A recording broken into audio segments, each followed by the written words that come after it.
Сәлем достар, микрофонда мен Ильяс Байсейіт, бұл информатикаға каналы. Бүгінгі біздің қарастыратын тақырыбымыз CSS-тің қосылу кестесі, немесе CSS-тердің қолдану кестесі деп айтуға болады. Немесе CSS-тің қосылу түрлері деп айтуға болады. Кімге қалай ыңғайлы, сол айтуға болады.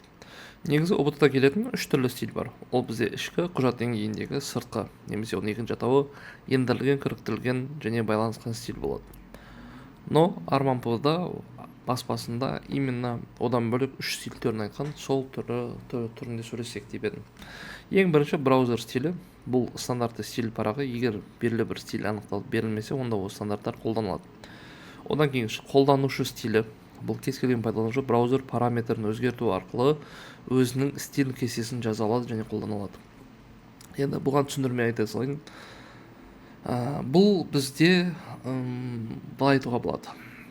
Браузер, мысалға, әртүрлі браузер бар. Chrome, Mozilla, Edge, Safari, Opera. Осылардың барлығы белгілі бір өзінің стилін жазып қойғанда, в принципе, сол стиль бойынша істейді.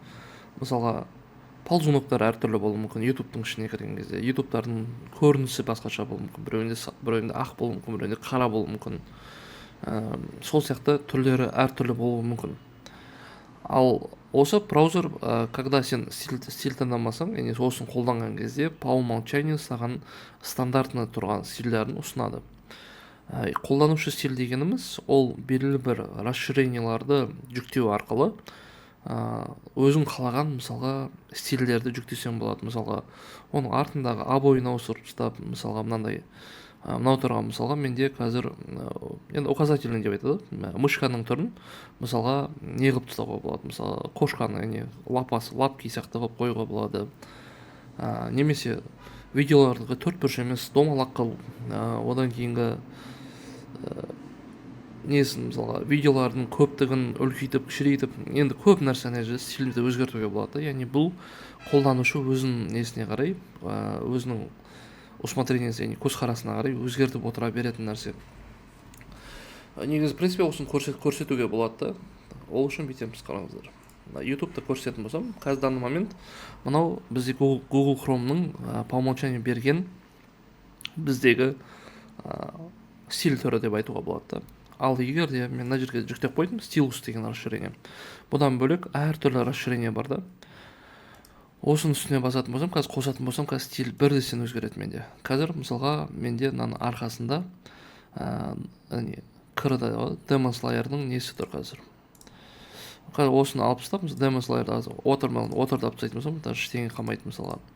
Demon Slayer'ды қосын, уже Demon Slayer'ның обойы тұр. Одан бөлек Adashima YouTube дейді. Мынан басым азайды, мынан басым көбейді. Одан кейінгі нәрсе бар, Galaxy Background и Unround Everything. Unround деген төрт бұрышты, қазір домалақты төрт бұрыш қылады. Мынан басын төрт бұрыш қылды. Яғни мынау көбейтіп жүреді, қосып жүреді. Осындай сияқты әртүрлі стиль.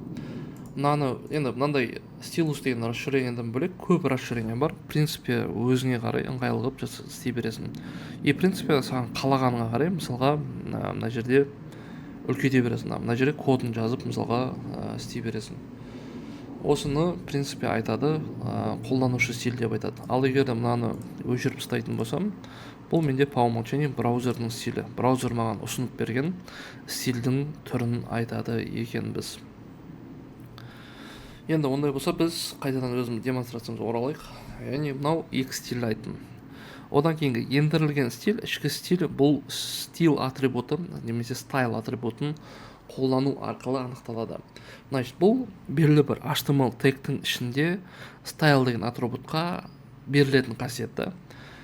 Ал кіріктірілген стиль немесе құжат деңгейінде деп атайды, немесе оның аты жаһандық деп атайды. Бұл HTML құжатының ішінде орналасады, хиттің ішінде орналасады да, стайл деген жұптық тег ашылады, соның ішіне селекторлар беріледі.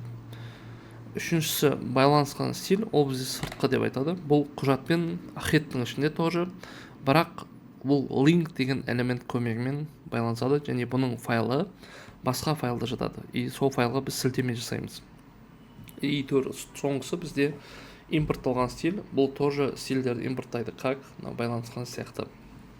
Но бұл онша көп қолданыла бермейді. Одан гөрі мынау қолданылады көбірек. Олай болса, біртіндеп танысып көрейік. ең бірінші CSS-тің қосылуы, ол бізде CSS-тің қосылуы үшін HTML сілтеме көрсету керек. CSS сілтеме стилі ол құжатқа үш түрлі тәсілмен қолданылады. Бірінші ішкі стиль, құжат деңгейінде и осыларда, в принципе. Ішкі стиль ол ендірілген нақты жалғыз элементтің стилін көрсету керек болғанда қолданады. Ішкі стиль style атрибутының ішіне жазылады және осы тегтің ішіндегісі үшін қолданылады. Ішкі стиль сыртқы стиль мен құжат деңгейіндегі стиліне қарағанда жоғары басымдыққа ие. Осы ұбытта келетін сұрақтардың бірі, осының ішінде қай стиль жоғары басымдыққа ие деп келеді, біз белгілеу керекпіз ішкі стильді. Ең бірінші айтатын болсақ, мына жерде мысалға қазір H1 және P деген берілген, дұрыс па? Осы кезде style атрибуты арқылы біз өзіміздің қасиеттерімізді беріп жатыр. Бірақ байқағандарындай, бұл жерде біз тік жақшаның орнына, андай фигуралық жақшаның орнына не арқылы беріп жатырмыз? Яғни қарапайым жақшаны андай тырнақшаның ішіне беріп жатыр, потому что бізде атрибуттар тырнақша арқылы берілетін еді. Одан кейінгі стилдің түрі ол бізде құжат деңгейінде. Құжат деңгейіндегі стильдер барлық құжатқа қолданылады, яғни барлық құжатқа деген сөз ол осы жердегі құжаттың бәріне деп айтылады. Ол HTML құжатында хиттің ішінде style жұптық тегінің ішінде жазылады. Например, ол бізде мына H1 мен мынау кәдімгі обычный түрі. И осы жерде мына жерге біз style деп екі тег ашамыз да, H1 деп уже сипаттай береміз. Например, H1 color blue, font size 20 пиксель, color red, font size 46 пиксель. Яғни мынау цветі көк, размері 20 пиксель. Мынау болса color қызыл, размері 46 пиксель. Бұл бізде құжат деңгейіндегі стиль, немесе кіріктірілген арман PV болатын бойынша бұл. Сыртқы байланысты тегтер. Бұл CSS кеңейтілімнен бөлек файлда сақталады және тегпен қосылады. Link, rel, style sheet, type, text, CSS и href стиль адресі беріледі. Негізгі артықшылығы бұл бір стиль HTML-дің бірнеше беттеріне бірден пайдалану мүмкін.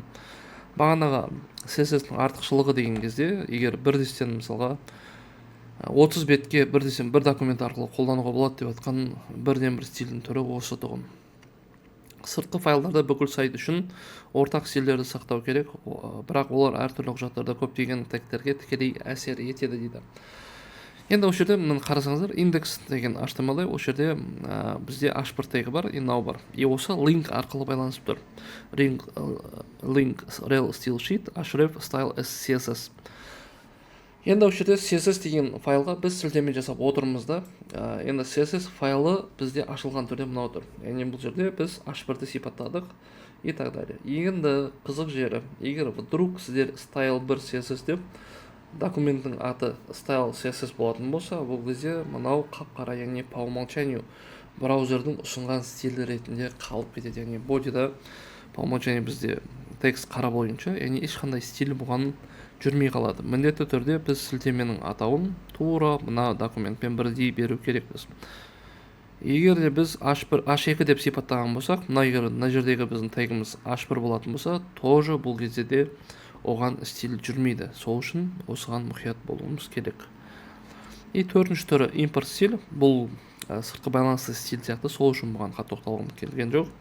Яғни айырмашылық только бұл жерде link арқылы емес, құжат деңгейінде сияқты қолданылады. Бұл import URL деп сөйтеді, осы жердің ішіне бағанағы сырттағы style CSS-ті импорттап береді. Бірақ бұл сыртқы байланыстыға қатты,ошым құжат деңгейіндегі стиль мен сыртқы байланысты тегтің комбинациясы деп айтуға болады. Біз осы жерде сипаттайтын, бұл болса style-дің ішіне import URL деп істелінеді. Ал сыртқы байланысты болса link арқылы келетін еді. Осындай кішігірім айырмашылығы бар. Сіздермен болған информатикаға келесі сабақта кездескенше. Our hearts beat to the city streets. We began to feel the fire.